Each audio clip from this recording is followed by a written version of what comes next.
Hi, I'm Peter Travers, movie critic for Rolling Stone, and here to tell you what's happening at the movies this weekend. And you know, you can see what's on my lap here. It is the scum bucket. Meaning, people, I ain't got nothing for you but scum.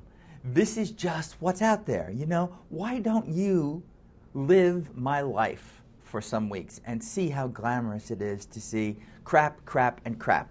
And that's what I've got for you. So how should I start? Well, it is the week before Halloween, so I will start with the film called Cirque, the Vampire's Assistant. Okay, that sounds like fun, doesn't it? I mean, it's got John C. Reilly in it, and he's playing a vampire. Some of you maybe even read this British book series, which went for 12 books, called Cirque, the Vampire's Assistant. And if you did, I'm never going to do it, maybe you were happy with it. You're not going to be happy with this movie because it's lame. I mean, I could love John C. Reilly all I want, but this is a teenage kid, can't say his name, don't want to say it because it will only bring his career down. But anyway, he and his buddy go to a freak show, meet the vampire bites him, so he becomes a half vampire, and they run around with freaks and do strange things that are supposed to be funny and are supposed to be scary and are neither. They just aren't. This is built for the scum bucket, and the whole movie, by the way, ends as if you can't wait to see the sequels, the mini sequels. They used up 3 books for this one movie, but that means there's 9 books left. Not going to happen. Bad. Doesn't work. Awful. Where is it? I want that bucket. I have to have it. Scum bucket material. Okay, next. Here we go with the movie that was supposed to be a major Oscar film, and because the Oscars are so screwed up, maybe it still will be.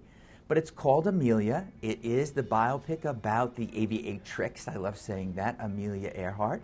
It stars Hilary Swank doing her best impression of the Madame Tussauds version of Amelia Earhart. She looks right, the hair is right, she wears the pants, she flies the plane. Everything looks exactly right, except nothing in this horrible waxworks of a movie comes to life. How could it go wrong? I mean, this is a woman who got lost over the Pacific. She's never been found, the plane, the body. This is 1937 that she's lost. You don't care. You're just watching this with subtitles saying 22,000 miles to go, and you just say, please put her out of her misery and put the audience out of its misery.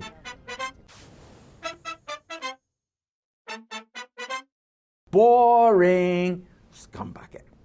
Number 3, this is a little strange for it. I have it in the scum bucket, and the movie is called Antichrist, okay?